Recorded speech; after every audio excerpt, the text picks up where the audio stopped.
Hello children, welcome to science class of class 10th. Today we are going to discuss chapter 1. The topic of the chapter is chemical reactions and equations. Let us start with the meaning of chemical reaction. What is chemical reaction? Chemical reaction involves chemical change in which transformation of substance takes place to form new substances with entirely new property and composition. Now the question arises that what is chemical change? Although you have learnt it in previous class, let's have a quick recap of it. We know that there are two types of changes, physical change and chemical change. Physical change, the changes in which the property of original substance does not change after the reaction, but chemical changes are the changes in which after reaction the original property changes. To make the picture more clear, let's perform some activity. Here you can see that I am having a matchstick in my hand. If I break the matchstick, it will break up into two parts, but the original composition does not change. In this place, if I burn the matchstick, can you see here? The matchstick is burning, and when we lit it out, the matchstick, see the front part of the matchstick, it has got blackened. The leftover of this part is having different composition than the original one. Now another example we can take of milk. Here can you see the milk? If I boil or freeze this milk, it will be a physical change, but if the milk is converted into curd, it is a chemical change because it is having different composition than the original one. From this, we can conclude that physical changes are temporary and reversible change. In this change, no new substance having different properties formed. While chemical changes are permanent and irreversible changes, new substance formation takes place, and in such changes, original substance cannot be obtained by simple physical method like filtration, evaporation, etc. Okay, now coming to our main topic. Thus, we can say that chemical reaction involves chemical change. Now, how can we come to know that chemical change has taken place or chemical reaction has occurred? So, there are some characteristics which shows that chemical reaction has taken place. In this, we can include first change in state. Here, in this, we can take the example of formation of water molecule from hydrogen and oxygen with electric spark.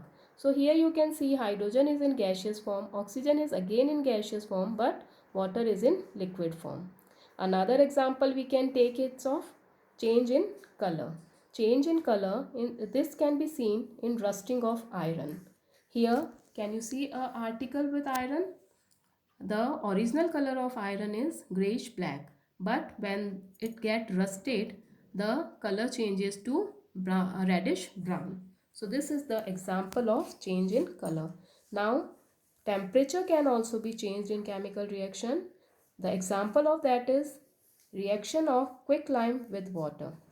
What is quicklime? It is calcium oxide which is used in whitewashing the wall. When it reacts with water, it will give rise to slackline, that is calcium hydroxide, and in this reaction enormous amount of heat is evolved out. So it is also known as exothermic reaction. The next character we can observe is evolution of gas. This can be seen when acid reacts with metal. Metal, that is zinc, when it reacts with sulfuric acid, we get zinc sulfate, and in this reaction hydrogen is getting evolved in gaseous form. I hope you have understood this.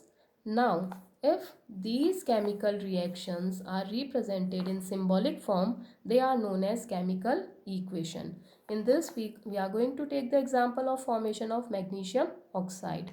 In this, magnesium reacts with oxygen to give magnesium oxide. In symbolic form, we can write Mg plus O2 gives MgO. Now here you can see that the atoms of elements which are reacting, that is magnesium and oxygen, which are also known as reactant, and magnesium oxide, which is known as product, the atoms are different. How? Here on left hand side, one atom of magnesium is there. On right hand side also we can see one atom of magnesium is there. But in case of oxygen, on left hand side two atoms are there, but on right hand side only one atom is there. So to follow the law of conservation of mass, which states that mass can neither be created nor it can be destroyed, so we'll have to balance this chemical equation. Now how to do that? This could be done by preparing a table with three columns. In this table, you can see that I have written in first column I have written element, in second I have written LHS, that is left hand side, and in third I have written RHS, that is right hand side. Elements, in elements, the elements which are participating, we are going to write them out: magnesium and oxygen. Now see the left hand side, the atom of magnesium is 1, so we have written 1 over here. On right hand side also it is 1, so we have written 1 over here also. In case of oxygen, on left hand side two atoms of oxygen are there, but on right hand side only one atom is there. So to balance oxygen, I'll have to multiply it with 2. Right. So when I have multiplied it with 2, so on right hand side I'll have to put a 2 over here also. But as I have written 2 over here, so the atoms of magnesium have been disturbed, because on right hand side atom of magnesium has become 2. So to balance it, I'll multiply magnesium of left hand side also by 2 and we'll put 2 over here.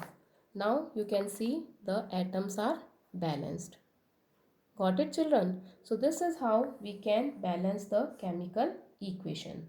Besides this, I want to clear it out that chemical equations are very much informative, as they inform us about name of reactant and product, number of atoms or molecules participating or produced in reaction, physical state of reactant and product, condition which are essential for reaction, is the heat absorbed or evolved, and so on.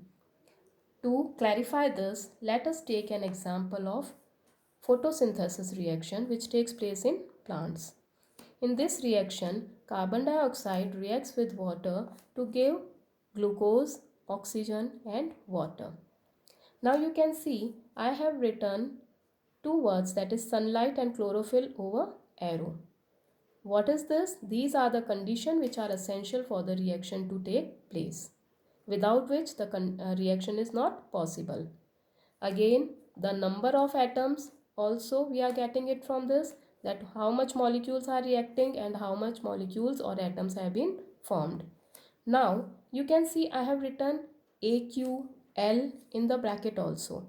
What is this? This is the physical state of these compounds or elements. AQ means aqueous solution, L means liquid, and one S is also used, that is solid. What is aqueous solution? Aqueous solution is the solution in which the solvent is water. Okay, so uh, with this we finish with the topic, and I hope you might have got the information correctly. This will be prove helpful to you. Now here are few more chemical equation for your practice. These are some unbalanced equations or reactions. You can try them out and balance them. I hope you will be able to succeed in this. Thank you and have a nice day.